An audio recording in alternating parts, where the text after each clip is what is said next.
आलोक चौधरी साहेब, आज पाथरी नगर परिषदेच्या उपनगराध्यक्षपदी आपली निवड करण्यात आलेली आहे सर्व बहुमताने.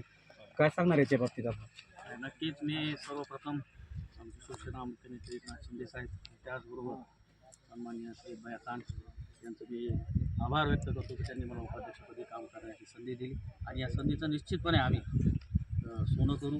आणि शिवसेनेला ज्या प्रकारे 35 वर्षानंतर गावातल्या 72 मतदारांनी सत्ता बदल केला आणि ही संधी दिली आणि ही संधीचं आम्ही सोनं करण्याचं आम्हाला काम करून दाखवायचं आहे. आणि त्या दृष्टीनं आम्ही जसं निवडून आलो तसं कामाला लागलो.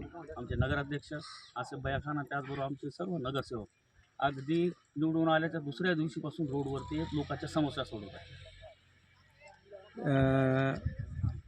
प्रचाराच्या वेळेस शिवसेनेचे नेते सईद खान यांनी काही आश्वासनं दिलेली आहे, जसं की 300 बेडचा दवाखाना आहे, 1200 दुकानं तयार करणार आहेत आणि अजून बरेचसे असे आश्वासनं दिलेली. नक्कीच सईद भैया खान या आश्वासनाचं पूर्तता करणारं नेतृत्व आहे आणि त्यामुळेच अगदी थोड्या कालावधीमध्ये त्यांनी राज्यभर आपला ठसा पोहोचवलेला आहे. पाथरी नगरपालिकेमध्ये सईद भाईंनी आश्वासनच नाही दिली तर सत्तेत येण्यापूर्वी त्यांनी कामं पूर्णसुद्धा केलेली आहे. मग 2200 घरकुल असतील, छत्रपती शिवरायांचा पुतळा असेल, 25 कोटी रुपयाचा रोड फंड असेल, त्याचबरोबर साई विकास आराखड्यासाठी 160 कोटी रुपयाचा निधी असेल, ही सर्व कामं केली आणि ही जनतेनं पाहिली आणि त्यानंतर जनतेनं मोठा मॅन्डेट शिवसेनेला दिला. शिवसेनेचे नगराध्यक्ष आणि नगरसेवक निवडून दिले आणि भविष्यातसुद्धा सईद भैया जसं पाथरी आम्ही सईद भैयाच्या नेतृत्वामध्ये तेव्हा विकासाचं मॉडेल करणार आहोत.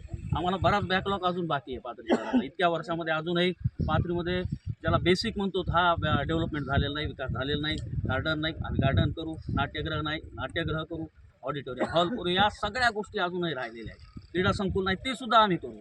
आणि सर्व म्हणजे शोषित वंचिताला न्याय द्यायचा आमचा या नगरपालिकेच्या माध्यमातून प्रयत्न असतो. उपनगराध्यक्षपदासाठी आपली सरकार म्हणजे लंगडी सरकार होती, पण आदरणीय राजेश विटेकर आमदार साहेब यांनी ती पूर्ण केलेली आहे, त्याची पूर्तता पूर्ण केली. काय म्हणणार आपण जसं म्हणता लंगडी अजिबात नव्हती, कारण की बहुमतानं शिवसेनेचा नगराध्यक्ष निवडून आला होता. पण काही नगरसेवकाच्या जे उमेदवार आहेत आमच्या शिवसेनेचे, काही थोड्या मतानं पराभूत झाले.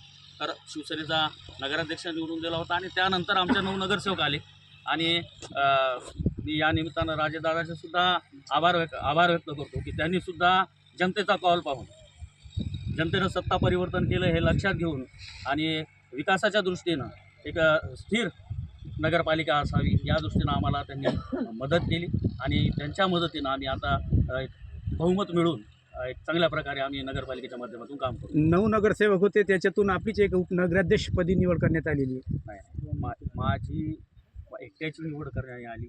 ही आमची पक्षाची बैठक झाली, आमच्या सर्व सदस्याची बैठक झाली आणि त्यामध्ये सर्वानुमते सईद भैयाने हा निर्णय घेतलेला आहे. सगळ्यांना विचारात घेऊन लोकशाही प्रक्रियेद्वारे ही निवड करण्यात आलेली आहे.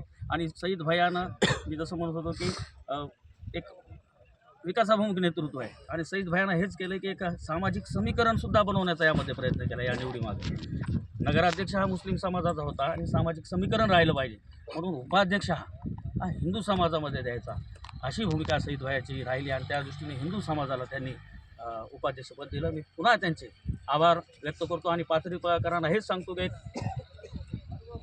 विकासाभिमुख नेतृत्व मी म्हणल्याप्रमाणे की आलेलं आहे आणि निश्चितपणे आम्ही भविष्यामध्ये त्यांच्या नेतृत्वामध्ये चांगल्या प्रकारे काम करू. थँक्यू, धन्यवाद.